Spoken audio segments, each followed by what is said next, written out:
Alam ko na sinabi yun na hindi tayo sa ating mga programa ngayon.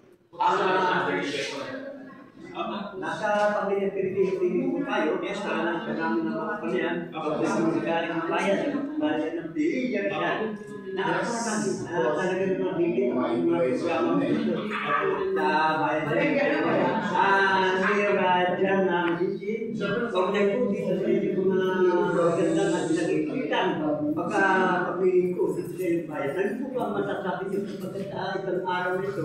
Kaya nakita namin ang activities yun. So, ngayon po ay civil service month. So, beginning of month na? September. September. Back natin dahil sa bagyo. Pero tayo po ay nagawa na sa activity para makita yung pagkakasa sa bagyo. So, sports fest tayo, tapos wellness program tayo. Ang goal naman nun is to make sure na ready sila, handa sila, na tulungan yung kailangan.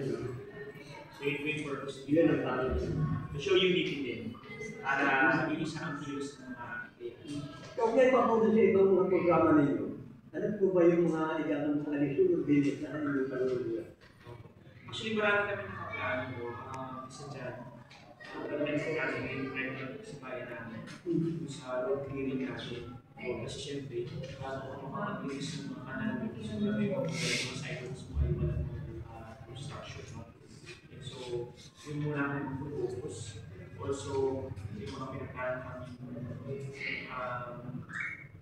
dito sa Barangay South, kasi yung congested yung highway. I-clear na namin roads. Pero syempre, we have to make sure yung mga vendors natin yung pag-uwi natin. So, magkakaroon kami ng mag-open doon ng isang highway na nalipapa. Tapos, sa basura, maglulusa din kami ng mga programa para ma-reduce yung gastos natin sa basura. Ito po sa basura nyo, meron po ba kayo sarili natin? Wala po. Bawal. Actually, bawal ang dump site. Wala nang dump site dito. Ang landfill, may pakontrata kami. I think sa Teresa Ata. Pero yung ano naman, syempre, over the DNR yun. Pero dito wala kami sa kaya nga gusto ko mag-focus kami ng segregation, gusto ko mag-focus kami ng para mapababa namin yung ginagasos namin. At least nasa kasurang sa ila. Tutulungan pa natin sila. Ano pa po? Madami. Actually, meron kami nilalakad na situation for next year. Pero sa kakadaan ng pagka-plansyado. Pero primarily, ang goal namin ang pagbigay ng uniform sa mga bata. Ano po kasi namin, uniform. Sa isura na? Meron din, uniform. Pero ang focus namin ngayon, this is October 15, yung budget. Kasi deadline na ng budget.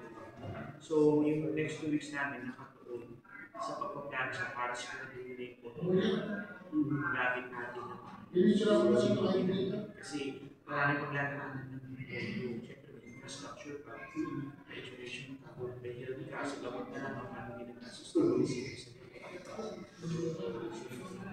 Kaya pang kung release ka ang mga media, yung mga senior citizens natin, o yung katulad ng isang nakapanayan ko, nag-election day, kakatapos na. Election. Kasi yung nakapanayan yung matanda, 90 plus na.